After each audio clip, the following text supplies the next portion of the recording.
Good afternoon, and a big thank you to everyone joining us for this webinar or watching the archived video on YouTube. My name is Carl Oliver with the Wisconsin Women's Health Foundation.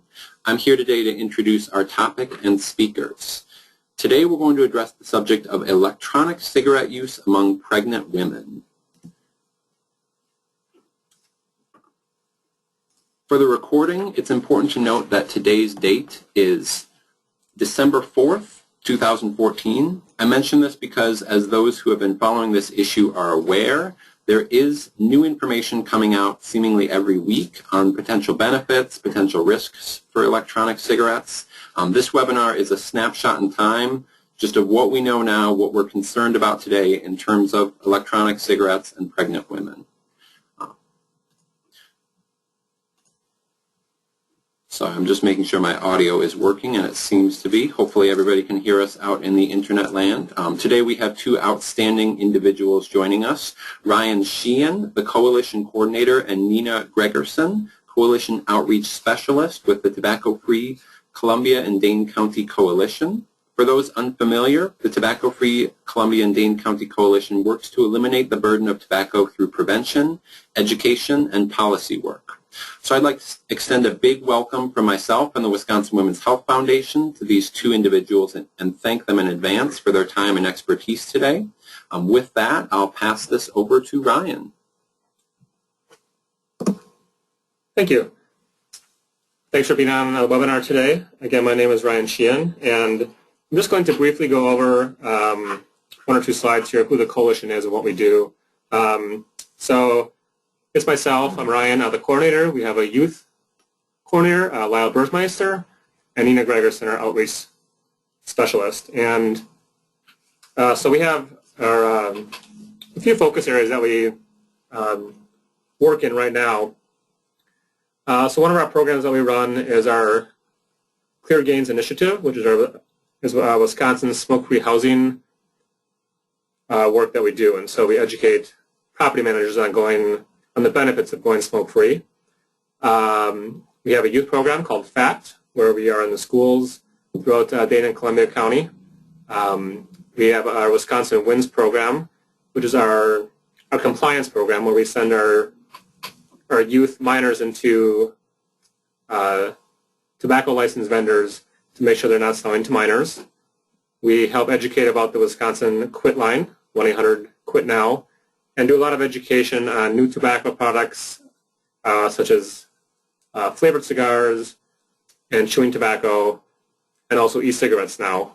We also work on policy throughout Dane and Columbia County for systems change and population health benefit. And we go into our community and do education. So that's why we're here today, to discuss e-cigarettes and the evolving nature of what they are and the impact they have in our community. So e-cigarettes, or electronic smoking devices. What you see here are a variety of the brands that are out there. A few years ago, there were a few hundred different companies that manufactured e-cigarettes. Big tobacco companies like Philip Morris began to buy these companies out. What we know is that big tobacco is not in the business of tobacco. They're in the business of addiction. And that's where e-cigarettes fall into, because they are nicotine products. So they include regular-looking e-cigarettes, which are disposable usually, the ones in the upper left there, e-cigars, e-pipes, hookah pens, vape pens, and e-hookahs. And basically, the main thing to recall about all of these is that they are electronic delivery devices, and they all contain nicotine here. So whatever form they come in, they do have nicotine. And so how do they work? Well, the one on top is a disposable, and so what you do is you have a battery section, and you have a vaporizer section, and a cartridge of liquid nicotine. And so what happens is you heat the battery when you inhale the electronic cigarettes. the battery heats up the liquid nicotine and vaporizes it. And the user inhales that and then exhales it out into the air. So the one on top is when it looks like a regular cigarette. The one on bottom is a little more advanced. Usually what we're seeing now among the youth is the one on the bottom.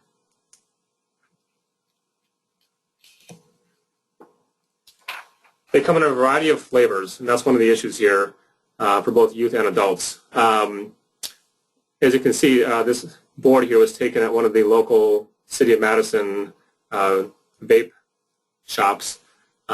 Specialty flavors such as Cinnabon, Fruit Fusion, butter fruit flavors, banana, pear, green apple, candy and soda flavors such as strawberry cream and bubblegum, French vanilla, and then regular tobacco flavors. Some of the colorful look of how they look on the bottom there. And so Nina is now going to discuss a little more detail about. So you've probably heard from patients that these products are much more cheap than regular cigarettes, and this is true. In fact, when looking at a refillable e-cigarette, the e-juice, a 15 milliliter bottle containing 18 milligrams per milliliter of nicotine is equivalent to over 10 packs of cigarettes. In terms of nicotine amount, such refillable bottles are about $12 compared to a single pack of cigarettes, which costs about $7 to $8 here in Wisconsin. It's also important to point out that nicotine-free doesn't necessarily mean zero nicotine, because a lot of these products claim, nicotine-free, it's for the flavoring, et cetera, et cetera. It kind of goes into the regulation aspect, which we'll talk about it in a little bit. So what's the problem? So like I just mentioned, there's a lot of regulation questions surrounding e-cigarettes. E-cigarettes are currently not regulated, nor are they FDA approved for cessation. The FDA is currently in the process of deciding whether or not to regulate e-cigarettes, and some of the deeming regulations would include sales to minors, so restricting sales to those who are younger than 18. This is already a law in Wisconsin, so it doesn't really apply to us.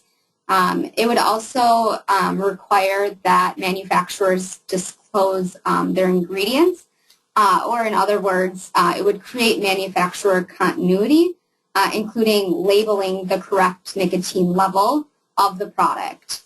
It would also include a warning label, such as, these products aren't meant for children, nicotine is addictive, et cetera, et cetera. However, there are some lacking factors to the deeming regulation as of right now. The regulation would not include removing the flavoring, advertising restrictions, product placement, and internet sales. So then we get into this discussion about safer versus safe.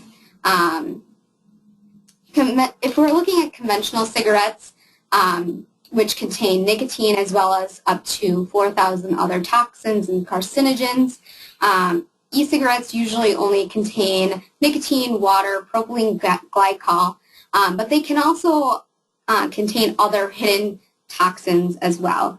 And then this goes into the fact that they don't have to necessarily disclose what kind of ingredients they are including in the product. In regards to pregnant patients, nicotine can be very dangerous to a developing fetus, as you might know, and can lead to various harmful birth complications. So what are some of the complications? Nicotine is known to narrow one's blood vessels, which means less oxygen and fewer nutrients to reach the fetus via the placenta. This would also affect how the baby grows. Nicotine can increase a baby's heart rate and blood pressure. and nicotine is very addictive. So while a pregnant patient ingests the nicotine, this could cause the same addiction in an unborn child.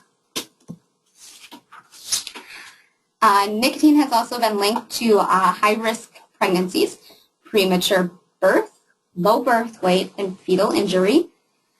So we must remember that nicotine levels aren't regulated, and an FDA report actually revealed that some cartridges did not accurately report the amount of nicotine found in them. So what about after pregnancy? We have to remember that the liquid nicotine is very poisonous. Calls to the Poison Center have significantly increased in recent years due to nicotine poisoning. In 2012, there were about 459 calls to the Poison Center, and as of August 2014, there were just a little bit more than 2,700. Another common concern is the secondhand vapor. Secondhand vapor is not just water vapor like the industry claims. It has been proven that the aerosol that is exhaled contains high levels of nicotine, heavy metals such as tin, nickel, chromium, lead, carcinogens such as formaldehyde and benzene, and propylene glycol. But don't just take it from us. Even though it's not required for Mark 10 to have a warning label, they do, and on it they do advise that the product is not intended to be used by women who are pregnant or breastfeeding. And at the bottom, you will see that they even claim that nicotine is known to cause birth defects and other reproductive harm. And there are a lot of mixed messages out there. Many of your patients are probably being bombarded by these messages. I think it's important that we have a dialogue with patients about these products and let them know that there's a lot of uncertainty when it comes to them. But we must be clear about the continued risk of exposing an unborn child to nicotine as well.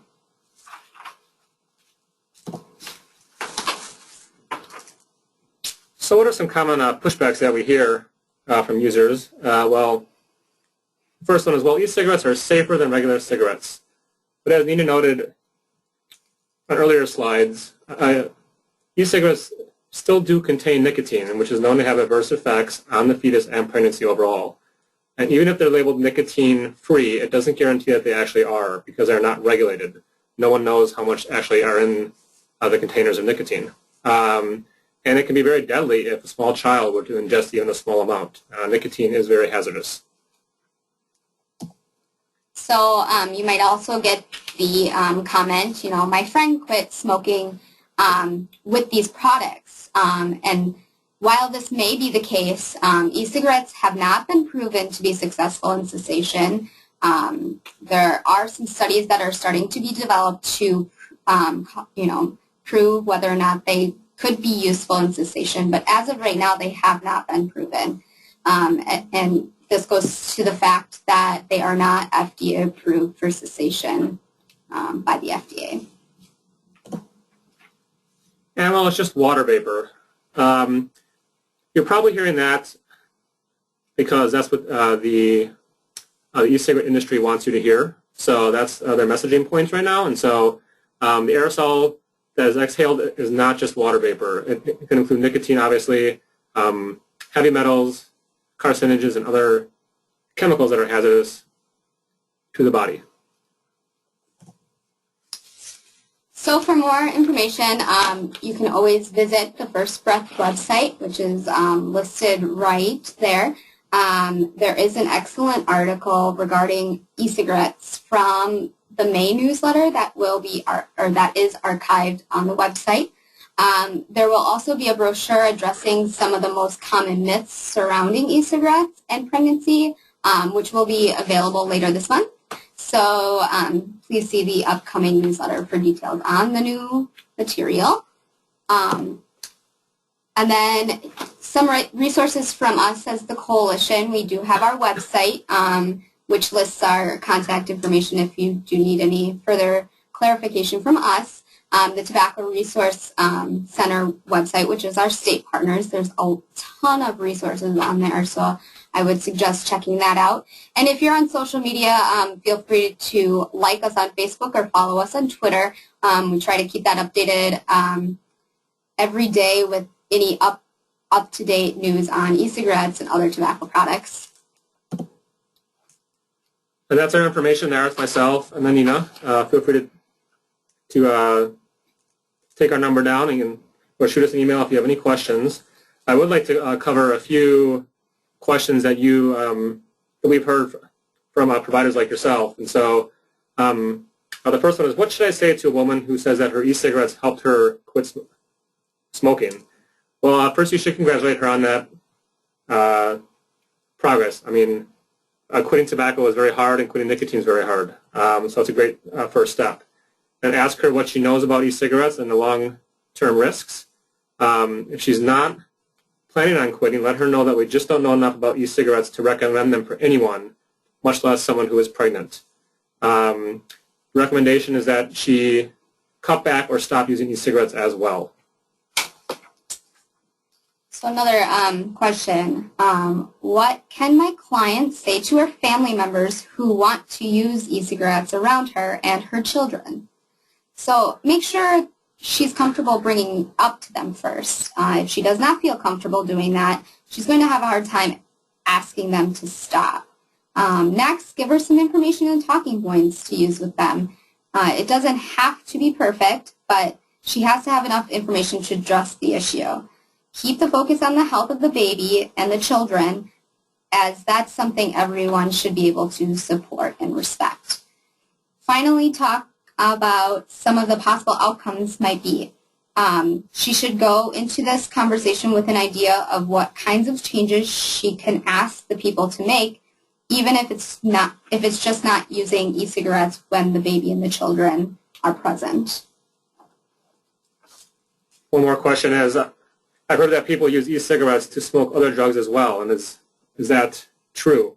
There have been rumors of this. We don't have a lot of information on it right now to know what kinds of risks that might be involved in a practice like that.